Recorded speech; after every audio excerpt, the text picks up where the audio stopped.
recent events, possibilities, and solutions in 3 simple, fast steps. Step number 1, your risks are definitely increasing. Germany is most likely passing a bill January 10th, 2020. To find out the details, let's go to this news article. This is from Bitcoin.com. Reports from German media state that purchases of precious metals over 2,000 euros will now require customer identification for buyers, including criminal background checks for businesses. If a dealer suspects, he must report his potential customer to the authorities. If a trader fails to adequately comply with these obligations, he faces severe fines. Here's a quote from Reddit showing people are rightfully upset. They don't want normal people to bank run their scam paper, meaning the currency. Gold and hard assets is how you protect yourself from inflation. They want to know every single person that tries to get out of their cage. So you're going to have to register your personal details along with the details of the gold transaction to the government so they can monitor that. And some people might push back and say, well, this is good. This is for protection and security. The problem with that is when you look at the facts, when governments institute these types of laws, you'll find that they really only prevent law-abiding citizens from doing whatever it is they're trying to keep the criminals from doing. A great example of this is TSA. Back in 2012, when I retired, I was dating a gal up in New York. We went to a small flea market in Brooklyn, and I actually bought this necklace. You can see that this necklace has a giant bullet on it. It's a rifle shell. Now, I have no idea what that is, but it's about the size of my pinky. So this thing is huge. My point is that after I bought that, I threw it in my toiletries bag and I completely forgot about it. Over the next few years, I took hundreds, if not thousands of flights inside the United States and outside of the United States. How many times do you think TSA took my bottle of water, my toothpaste, my cuticle scissors, my tweezers, all of these things? But how many times do you think they found this giant rifle shell at the bottom of my toiletries bag? Got any guesses? 0 times.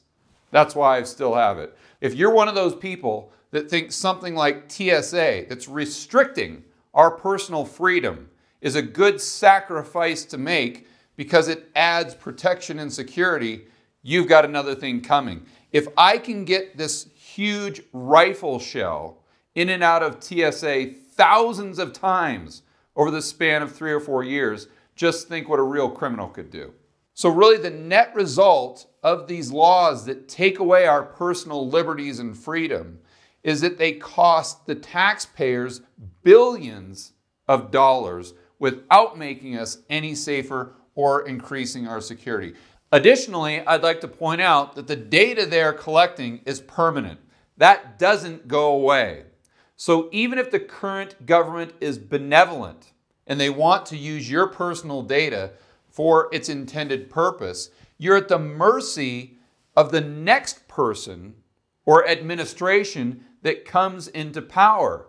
And they could be far more draconian and much more like a dictator. My point is the natural progression of government is to continue to get bigger and more powerful throughout the course of time. Let's dive into this a little deeper so you can see just how dangerous the new anti-gold, anti-privacy law is in Germany. We know government expands in size and power over time. When it starts, usually very limited in power, just like the United States was a long time ago. But now it has absolute power. So one of the big problems is the type of people that this absolute power attracts. In the beginning, the government's very small. It can't do much. So it attracts the type of people that we want to be in government, the humble civil servant.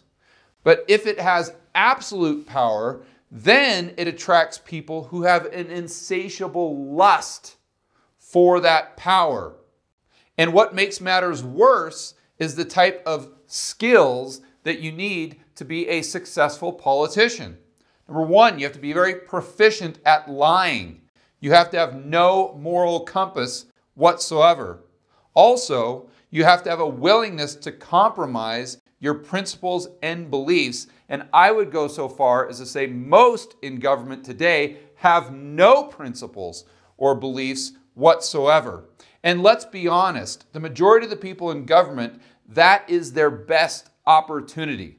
And what I mean by that is as people, we're naturally going to pursue our own self-interest. If you're in the private sector, the way that you are successful is if you provide a good or service to an employer or customers that they value more than the money in their back pocket. Well, if you have all of these attributes, let's call them, the chances are you're not going to do very well in the private sector. So you go into government. And this is highlighted by that famous quote from Napoleon. In politics, stupidity is not a handicap. As an example of this, try watching the next congressional hearing. Editor, let's throw up a clip of exactly what I'm talking about. This is a island that at its smallest level or smallest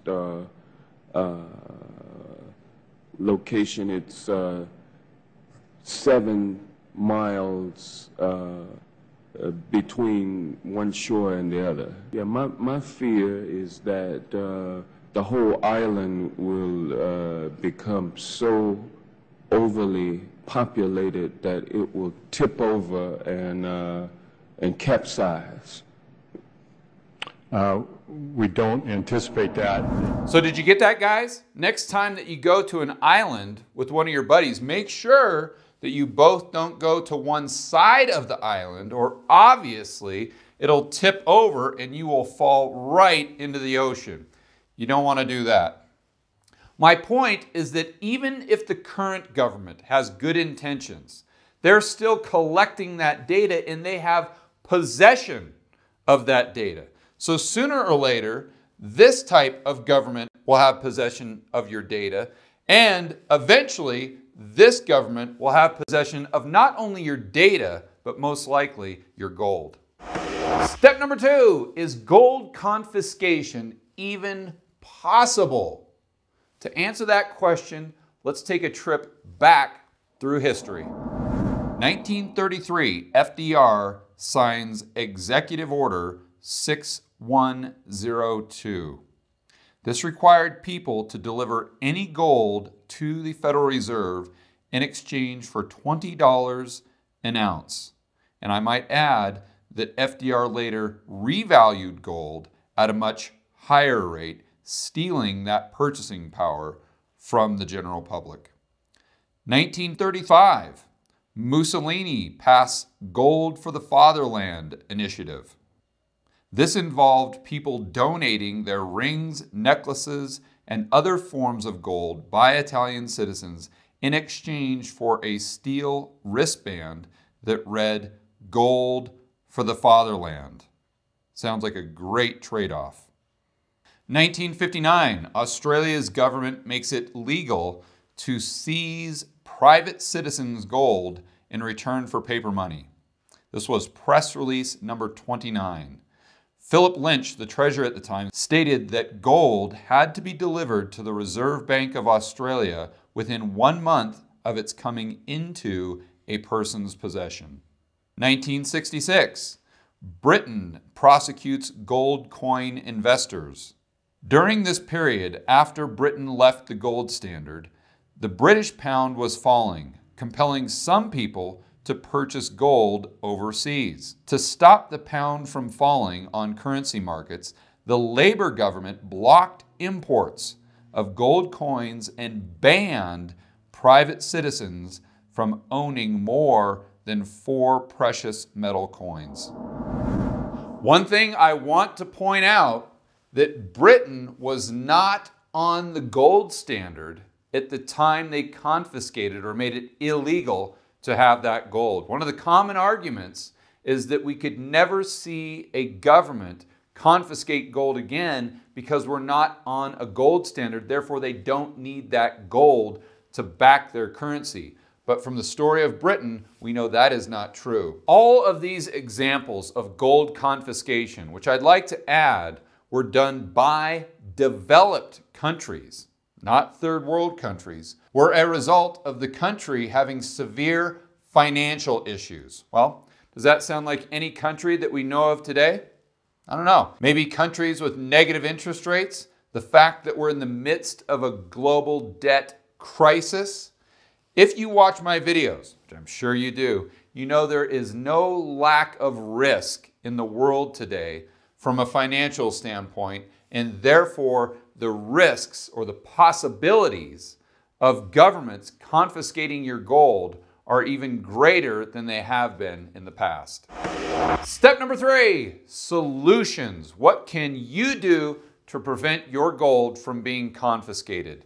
If you're in the United States right now, you're looking at the government and you are very concerned. And I want to be clear, I'm not saying that there's a 100% chance that the US government is going to confiscate your gold. What I am saying is that the probability is much greater than 0.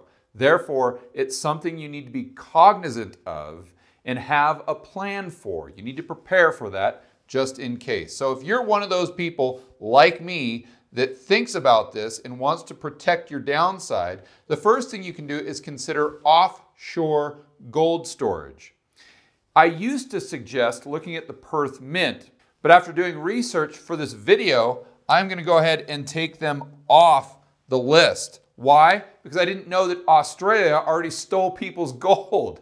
So why would I want my gold there to keep it safe?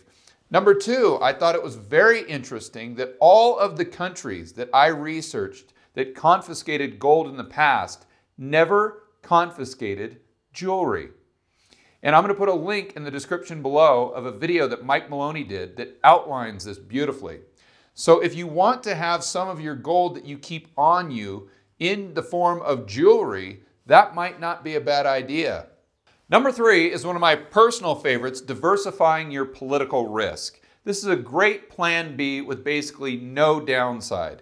If you can go to one of these smaller countries that can't afford, that don't have the resources to steal from you and spy on you, you set up a bank account, maybe you get a residency visa or an investment visa, and the next thing you know, after a few years, you might be able to apply for citizenship. Then you have dual citizenship, you have 2 passports. So if it hits the fan in the United States and you don't like what's going on there, you can take your gold, you can take your jewelry and head out, go somewhere else and watch it from a distance, and you don't have to have the crosshairs on your wealth or your personal freedom.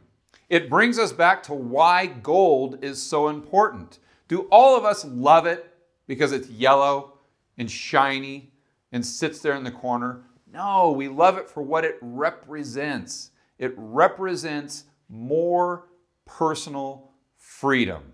And one of my favorite quotes is from Thomas Jefferson. I prefer dangerous freedom over peaceful slavery.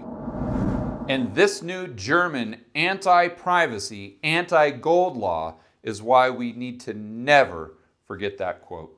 For more content that'll help you build wealth and thrive in a world of out-of-control central banks and big governments, check out this playlist right here, and I will see you on the next video.